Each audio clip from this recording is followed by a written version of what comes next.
something else I wanted to mention. I think I'd explained previously that we, in order to reduce our financial commitments, we are replacing both our current cars with a single car, which will be provided to us via the government mobility scheme, because of the disability that I have, and also the fact that although I can currently drive, it's incumbent on me to make a judgment call about whether or not I should be driving at any given moment.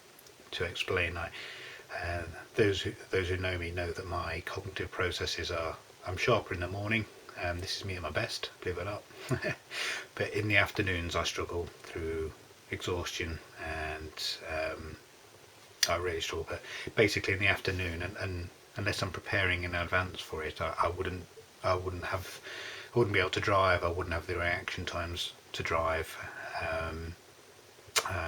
or and basically I wouldn't be able to do it. So in the afternoons I need to be driven around if I'm going anywhere, or find another mode of transport, which is fine, by me. So cut a long story short, I'm going from, this is a big transition for me. So we're I'm thankful that my current car is well, it was my dream car. I'd worked up to that. I've got a very nice car now, which I love, but it's a kind of, that's the end of it. I'll be, get up my car goes tomorrow, believe it or not. So and it has a nice personalised number plate on it, which I've had on my last 4 cars, I think, the same number plate, but drawn a line in the sand. It's going back with the car. It's very expensive as well, so I could do without that financial overhead. And likewise, Marie's car is lovely, which she really likes, but that was going back in March, which I think is when we're able to do that, when it's reached the point of the finance agreement that we could just hand it back. So that's big outgoings. So what we'll, as I say, but I suppose the good news, in a sense, we will have a car. We will be, we will get in this a motability car,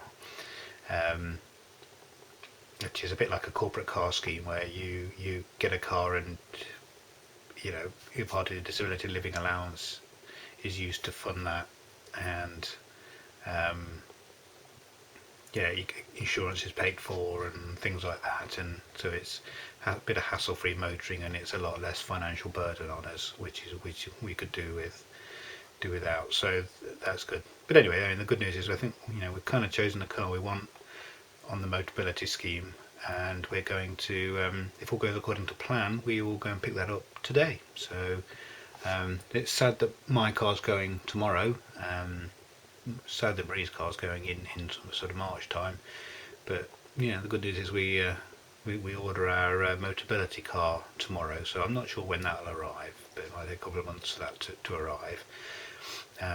So we won't ever be without a car while going through this process. But it's an end of an era for me. I usually have big 4x4s, and I've had sort of cars like that for the last 15 years or so. So it's it's a change, and it's also changing to get my head around the fact that rather than just having expecting to have my own car and sit in it and drive around, it's more around somebody it'll be somebody else's car that I might be able to borrow from time to time. But he said it's kind of Marie will be driving the car predominantly, and another thing, we're hoping that we will be able to get Olivia, our daughter, insured in it as well, because she's learned to drive. She has her first driving lesson on Saturday. We wouldn't be, my current car's a Range Rover. Marie's car is supercharged, so we never would be able to afford to insure Olivia on those, unfortunately. So the good news is the Motability car, we're hoping we should be able to get, if she's not already covered on the insurance by default that's provided with it, that we should be able to get her insured independently. I would hope. We'll look into that. But yeah, we'll be able to afford to do that because it's it's just a normal car.